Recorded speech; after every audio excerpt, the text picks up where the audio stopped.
বন্ধুরা, আজকে বিকেল বিকেল হঠাৎই বাড়ির মধ্যে শুয়েছিলাম, আর তখনই দেখলাম মোবাইলের মধ্যে কিন্তু একটা হোয়াটসঅ্যাপ আমার মেসেজ এলো।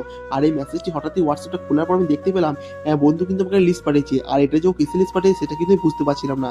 আর আমি অনেকক্ষণ ভাবার চেষ্টা করলাম যে ওটা আমাকে হঠাৎ কি লিস্ট পাঠালো। আর ভাবলাম ওকে একটা কল করে জিজ্ঞাসা করা যে আজকে ওটা কিসের লিস্ট পাঠিয়েছে। আর ওকে কল করার পরে জানতে পারলাম, হ্যাঁ বন্ধুরা, আমার যে তৃতীয় সেমিস্টার এক্সাম দিয়েছিলাম আমার আগের বছর, সেটার কিন্তু লিস্ট বেরিয়েছে। আর এটা কিন্তু লিস্ট নয়, এটা ছিল এটা রেজাল্ট। আর এটা শুনে তো আমার হাত পা অলরেডি ঠান্ডা হয়ে গেছিল। কি রেজাল্ট কি হয়েছে না সেটা তো জানি না, কিন্তু যেটা হয়েছে সেটা তো আমাকে মেনে নিতে হবে। আর তাই ফটাফট রেজাল্টটা খুলতে শুরু করলাম। আর তোমরা তো জানবে এই রেজাল্ট যারা চেক করে সেটা কিন্তু প্রচুর পরিমাণে কষ্ট। একটা কলেজ থেকে কোড দেওয়া হয়, সেই কোডটা কিন্তু ইউজ করে তোমাকে রেজাল্টটা সার্চ করে দেখতে হবে।